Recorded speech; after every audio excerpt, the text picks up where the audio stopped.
I never thought I'd be the type of person to cheat on my husband. But there I was, lips locked with my boss in the supply closet at work, praying no one would walk in and discover our dirty little secret. My heart was pounding so hard, I thought it might burst out of my chest. Part of me wanted to push him away and run, but a bigger part of me craved his touch like a drug I couldn't quit. "We can't keep doing this, Mark," I whispered, trying to catch my breath as his lips moved to my neck. "What if someone finds out?" He pulled back just enough to look me in the eyes, his piercing blue gaze making my knees weak. "Let them," he said with a devilish grin. "I'm not ashamed of how I feel about you, Olivia." "Are you?" The guilt hit me like a punch to the gut. I thought of my husband, Jake, probably sitting at home right now with our kids, completely unaware that his wife was betraying him in the most intimate way possible. How had I let things get this far? It all started 6 months ago, when Jake got that big promotion at work. I was so proud of him at first, but I had no idea how much it would change our lives. The long hours, the constant stress. It was like living with a stranger. I tried to be supportive, but the loneliness was eating me alive. That's when Mark swooped in, all charm and attentiveness. He was everything Jake used to be. I was starved for affection. One innocent flirtation led to another, and before I knew it, I was in way over my head. Now here I was, trapped between my growing feelings for Mark and my loyalty to Jake. I knew I needed to end things with Mark, but every time I tried, he'd say it would do something to reel me back in. It was like he had some kind of power over me that I couldn't resist. "Earth to Olivia," Mark's voice snapped me back to reality. "Where'd you go just now?" I forced a smile, pushing down the rising panic in my chest. "Sorry, I was just thinking about the presentation we have tomorrow. Maybe we should get back to work." Mark's eyes narrowed slightly, and I saw a flash of something dangerous in them. "You're not having second thoughts about us, are you? Because I thought I made it clear what would happen if you tried to end this." A chill ran down my spine as I remembered his thinly veiled threats. If Jake ever found out about the affair, it would destroy him. But if I tried to break things off with Mark, it made it clear he had no problem blowing up my entire life out of spite. I was trapped, suffocating under the weight of my own bad decisions. How the hell was I going to get out of this mess? Little did I know, things were about to get so much worse. The fluorescent lights of the office seemed harsher than usual as I made my way back to my desk, trying to smooth down my hair and straighten my blouse. My hands were shaking so badly I could barely type, my mind racing with thoughts of what I'd just done. Again. "Hey, Liv, you okay?" My coworker Sarah's chipper voice made me jump. "You look a little flushed." I forced a smile, hoping it didn't look as fake as it felt. "Oh yeah, I'm fine. Just a bit stressed about the Johnson account, you know." Sarah nodded sympathetically. "Tell me about it. This deadline is killing all of us. But hey, at least we've got Mark leading the team, right? He always seems to pull miracles out of thin air." I mumbled something non-committal, my stomach churning at the mention of Mark's name. If only Sarah knew the kind of miracles he was really capable of. The rest of the workday crawled by in a haze of guilt and anxiety. By the time 5 o'clock rolled around, I was a bundle of nerves. The thought of going home to Jake filled me with equal parts, longing and dread. Part of me wanted nothing more than to curl up in his arms and confess everything, begging for forgiveness. But I knew I couldn't. The stakes were too high. As I pulled into our driveway, I took a deep breath, steeling myself for another evening of pretending everything was fine. The sound of laughter drifted through the open windows, and for a moment, my heart lifted. It had been so long since I'd heard Jake laugh like that. I walked in to find Jake on the living room floor, our 2 kids climbing all over him like a jungle gym. 8-year-old Ethan had Jake in a headlock, while 5-year-old Zoe was hanging off his back, both of them giggling uncontrollably.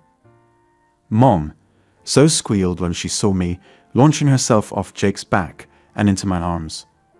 "Daddy's home early, and he's being silly." I hugged her tight, breathing in the sweet smell of her shampoo. "I can see that, sweetie. What a nice surprise."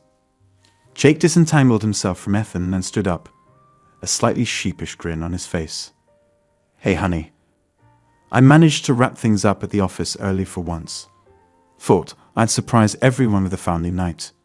Maybe order some pizza, watch a movie. For a moment, I felt like I'd stepped into a time machine. This was the Jake I'd fallen in love with, spontaneous, playful, present.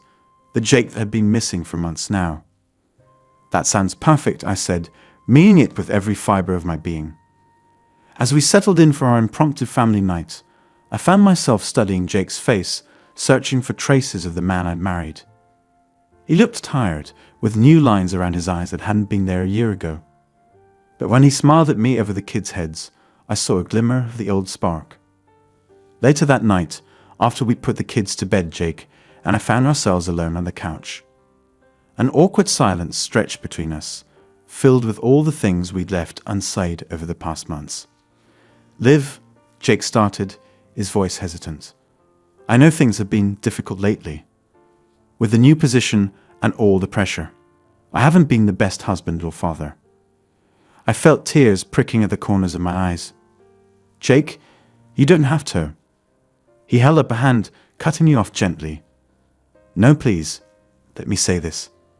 I've been so focused on proving myself at work that I lost sight of what really matters. You and the kids, you're everything to me. I'm sorry I've been so distant. The lump in my throat threatened to choke me. Here was Jake apologizing to me when I was the one who betrayed him in the worst way possible. The guilt was overwhelming. I love you, Olivia, Jake said, reaching out to take my hand. I know I haven't shown it lately, but I do. More than anything, I want us to be okay. Are we okay? I looked into his earnest blue eyes, so different from Mark's calculating gaze, and felt my heart breaking. I wanted more than anything to turn back time, to undo my mistakes, and be the wife Jake deserved. We're okay, I lied, squeezing his hand and forcing a smile. I love you too. As Jake pulled me into a hug, I buried my face in his shoulder, letting a few tears escape. He mistook them for tears of happiness, murmuring soothing words and stroking my hair. Little did he know, I was crying for the mess I'd made of our lives, and for the storm I knew was coming. The next morning, I woke up feeling more conflicted than ever. Jake's words from the night before echoed in my mind, clashing with memories of heated moments with Mark in the supply closet.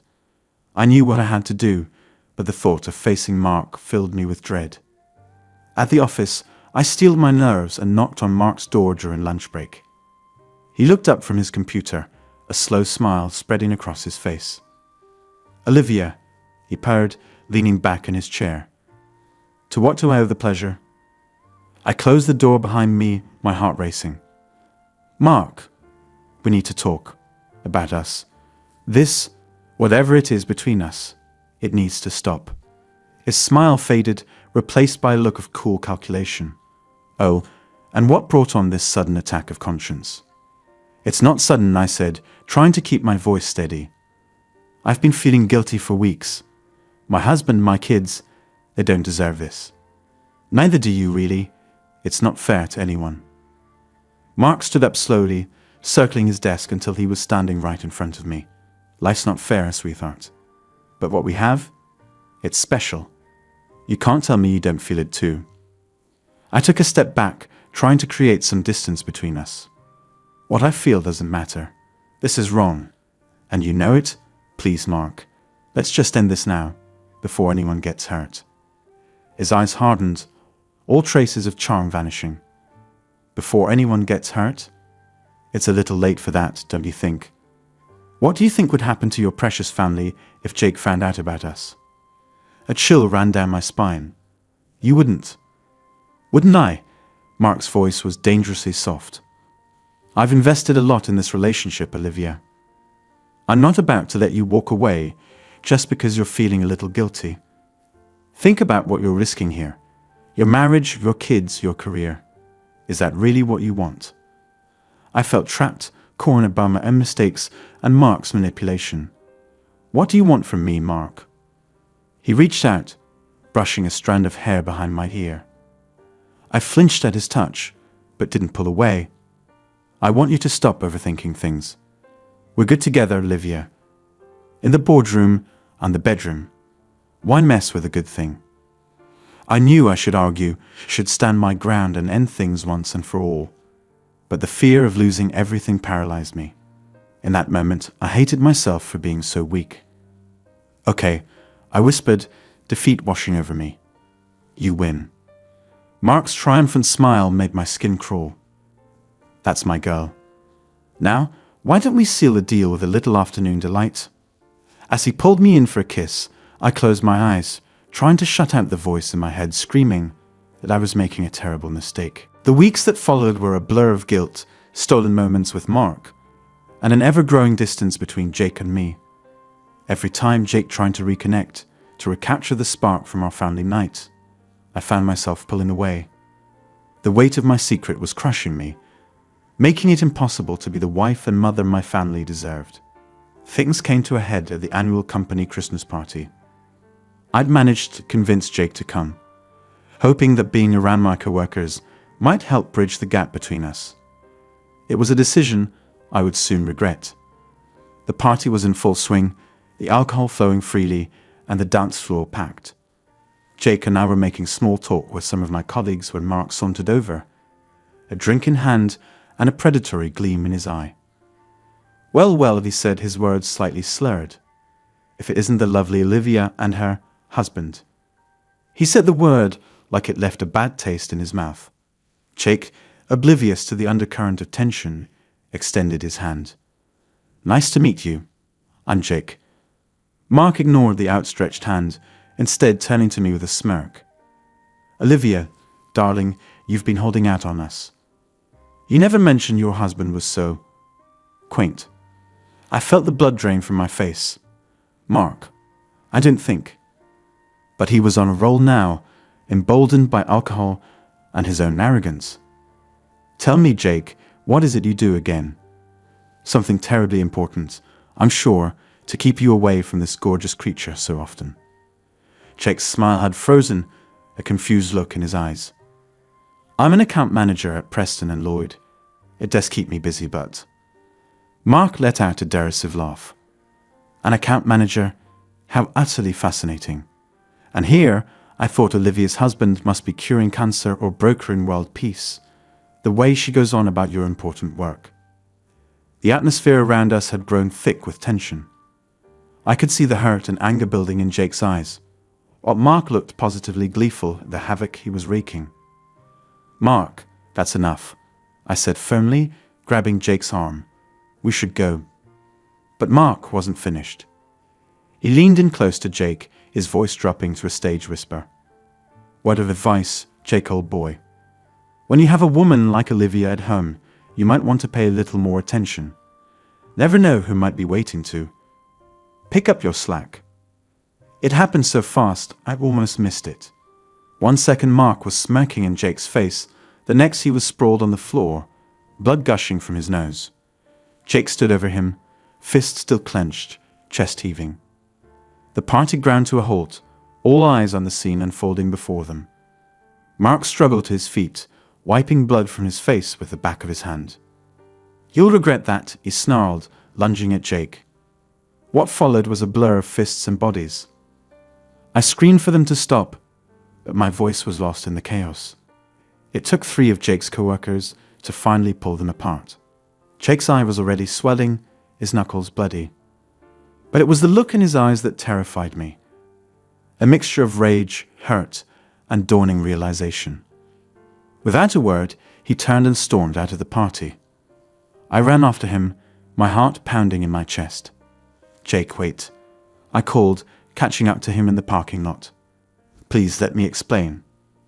He whirled on me, his eyes blazing. Explain what, Olivia? How my wife's boss seems to know an awful lot about our marriage. Or maybe you'd like to explain why you didn't stop him when he was humiliating me in front of everyone. I reached for him, but he jerked away as if my touch burned.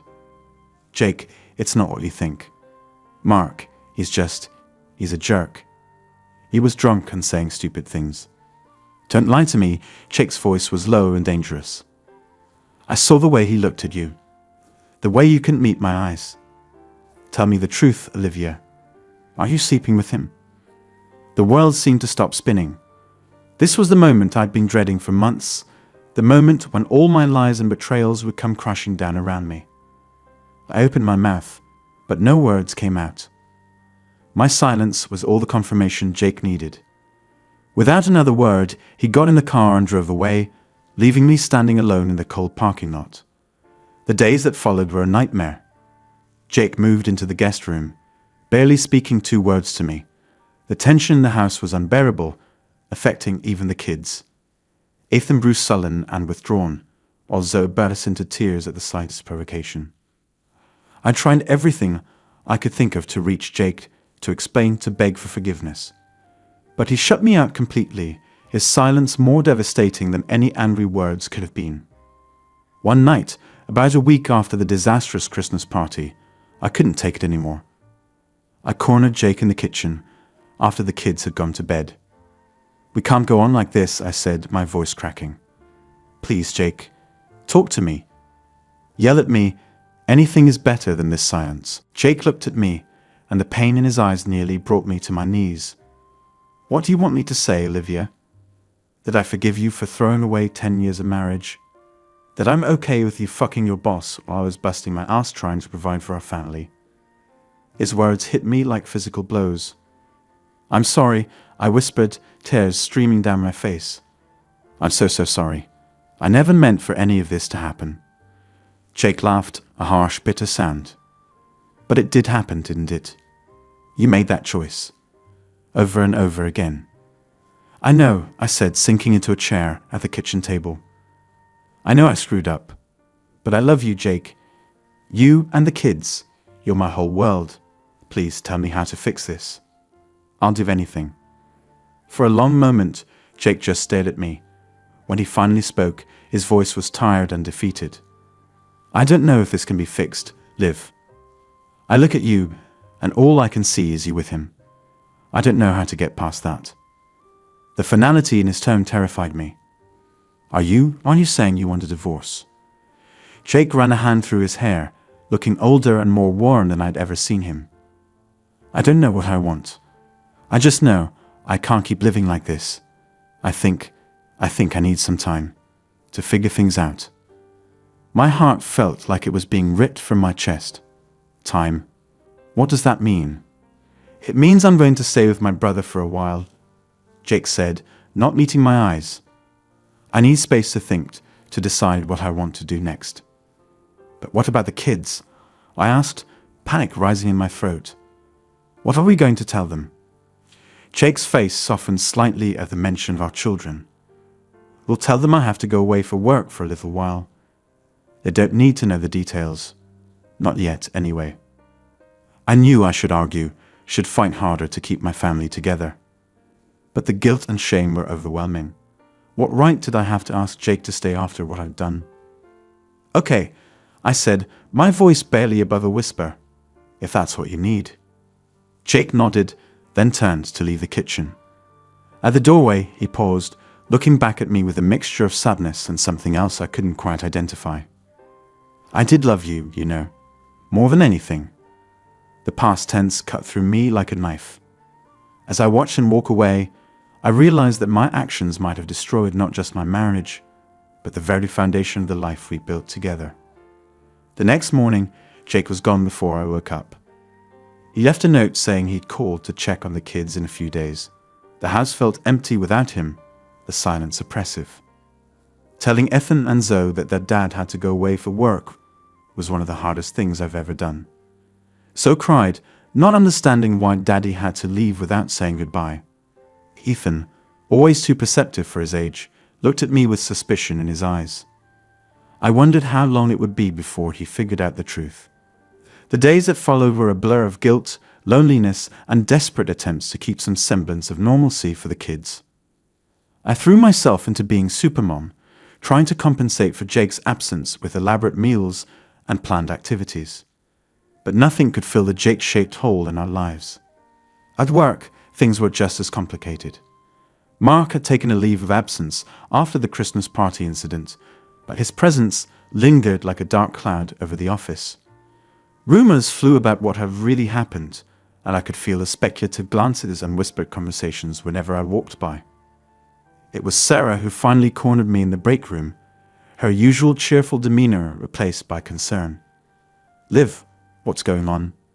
You've been like a zombie for weeks. And where's Jake? He hasn't been to any of the office events lately." I stared into my coffee cup, unable to meet her eyes. "Jake's away on business. Things have been a little stressful at home." Sarah's eyes narrowed. "This wouldn't have anything to do with what happened at the Christmas party, would it?" "People are talking, Liv. About you and Mark." My head snapped up, panic rising in my chest. "What are they saying?" Sarah sighed, placing a comforting hand on my arm. "Nothing concrete. But after that fight between Jake and Mark, well, people are putting two and two together. And not coming up before, if you know what I mean." I felt the walls closing in on me. My personal life was in shambles, and now my professional reputation was at stake too. "Sarah, I don't know what to do. I've made such a mess of everything." To my surprise, Sarah pulled me into a tight hug. "Oh, honey, we all make mistakes, but you're not alone, okay? Whatever's going on, we'll figure it out together." For the first time in weeks, I felt a glimmer of hope. Maybe, just maybe, I could find a way out of this nightmare. But life had other plans. The very next day, I received a summons to the HR department. My heart sank as I read the email, knowing that my worst fears were about to be realized. The HR manager, a stern-faced woman named Janet, wasted no time getting to the point. "Ms. Thompson, we've received some troubling reports about your relationship with Mr. Holloway. Given the nature of these allegations and Mr. Holloway's position as your direct supervisor, we have no choice but to launch a formal investigation." I felt like I was going to be sick. I had to stand. What does this mean for my job? Janet's expression softened slightly. "For now, you'll be placed on paid administrative leave while we conduct our investigation. I'm sorry, Olivia, but we have to take these matters seriously." As I packed up my desk, ignoring the curious stares of my coworkers, I felt like my entire world was crumbling around me. I'd lost my husband, and now I was on the verge of losing my job too. How had things spiraled so out of control? The drive home was a blur of tears and recriminations. I kept replaying every moment with Mark in my head, wondering how I could have been so blind to the consequences of my actions. As I pulled into the driveway, I saw a familiar car parked on the street. My heart leaped into my throat as I recognized Jake's brother's SUV. Was Jake back? Had he come to his senses? But it wasn't Jake waiting for me on the porch. It was his sister, Megan, her face a mask of barely contained fury. "We need to talk," she said, brushing past me into the house. I followed her into the living room, my legs feeling like jelly. "Megan, what are you doing here? Where are the kids?" "Relax," she said, her voice cold. "Mom picked them up from school. They're fine, which is more than I can say for my brother." I sank onto the couch, suddenly exhausted. "How is he?" Megan's eyes flashed with anger. "How do you think he is, Olivia? He's devastated, heartbroken, and frankly, I don't blame him one bit." "I never meant to hurt him," I whispered, tears welling up in my eyes. "Oh, spare me the crocodile tears," Megan snapped. "You made your choices. Now you get to live with the consequences." Her words hit me like a physical blow. What? What are you saying?" Megan pulled an envelope from her purse and tossed it onto the coffee table. "Jake asked me to give you this. It's divorce papers, Olivia. He wants to end it." The world seemed to tilt on its axis. I stared at the envelope, unable to process what was happening. "No," I said, shaking my head. "No, he can't. We can work this out. We have to, for the kids." "You should have thought about the kids before you started screwing your boss," Megan said, her voice dripping with disdain. "Jake's lawyer will be in touch about custody arrangements." As Megan turned to leave, a sudden, desperate thought occurred to me. "Wait, please, Megan. Can you just tell Jake I'm sorry? That I love him and the kids more than anything, that I'll do whatever it takes to make this right. For a moment, Megan's hard expression wavered. Then she shook her head. You had your chance to make things right, Olivia. You blew it. Now you have to live with your choices. With that, she was gone, leaving me alone with the divorce papers and the shattered remains of my life. The next few weeks passed in a haze of grief, guilt, and frantic attempts to salvage what was left of my life.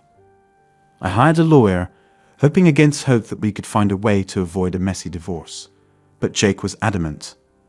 He wanted out, and he wanted primary custody of the kids. The custody battle was brutal. Jake's lawyer painted me as an unfit mother, using my affair with Mark as evidence of my moral failings. My own lawyer did his best to portray me as a devoted mother who had made a terrible mistake, but was committed to making things right. Through it all, I clung to the hope that Jake would come to his senses, that he'd remember the love we once shared and give our marriage another chance. Every time I saw him in court, his eyes cold and distant, that hope died a little more. The final blow came when Mark was called to testify. I had hoped he would have enough decency to downplay our relationship, to spare me and my family further pain. But Mark, bitter about losing his own job over the scandal, held nothing back. He described our affair in excruciating detail, painting me as the aggressor who had pursued him relentlessly. He even hinted that I had used our relationship to gain professional advantages, implying that I was not only an adulterer, but also ethically compromised in my work. As I listened to Mark's testimony, feeling Jake's eyes boring into me from across the courtroom, I realized the full extent of the damage I had done. Not only had I destroyed my marriage and hurt my children, but I had also allowed myself to be manipulated by a man who clearly never cared about me at all. The judge's decision was swift and devastating. Jake was awarded primary custody of the children, with me granted only limited visitation rights. The house would be sold, and the proceeds split between us. My career, once so promising, was in tatters. As I packed up my things, preparing to move into a small apartment across town, I couldn't help but reflect on how quickly life can change. Just a few months ago, I had a loving husband, a beautiful family, and a successful career. Now, I was starting over from scratch, with nothing but regrets and what-ifs to keep me company.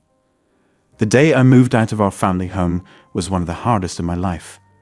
Ethan refused to speak to me, his young face a mask of hurt and betrayal. Zoe clung to me, crying and begging me not to go. As Jake gently pried her away from me, I saw a flicker of the man I had fallen in love with all those years ago, kind, patient, an amazing father. The knowledge that I had thrown all of that away for a tawdry affair with Mark made me physically ill. "I'm so sorry," I whispered to Jake as I prepared to leave. "For everything." Jake looked at me for a long moment, his eyes filled with a mixture of pain and pity. "I know you are, Liv, but sorry doesn't fix this. It doesn't erase what you did." As I drove away from the only home my children had ever known, I felt like I was leaving a part of myself behind. The weight of my mistakes pressed down on me, threatening to crush me entirely. But as I unpacked my meager belongings in my new apartment, I made a promise to myself. I would not let this be the end of my story. Somehow, someway, I would find a way to rebuild my life, to be the mother my children deserved, and maybe, just maybe, to earn back a fraction of the trust I had so carelessly thrown away. It wouldn't be easy. The road ahead was long and fraught with challenges. But for the sake of my children, for the sake of the woman I used to be and hoped to become again, I had to try. As I fell asleep the first night in my new place, alone and afraid, but determined to face whatever came next, I couldn't help but think of all the choices that had led me to this point. The stolen glances, the illicit touches, the lies upon lies, each one a step down a path I never should have taken. If I could go back and talk to myself from a year ago, what would I say? Would I warn her about the pain and destruction her actions would cause? Would I beg her to appreciate what she had before it was too late? But time travel wasn't an option. All I could do now was move forward, one day at a time, and hope that someday, somehow, I could find a way to make things right. As I drifted off to sleep, My last conscious thought was a plea to whatever higher power might be listening. Please, give me the strength to face tomorrow. Give me the wisdom to learn from my mistakes. And most of all, give me the chance to be the mother and person I know I can be.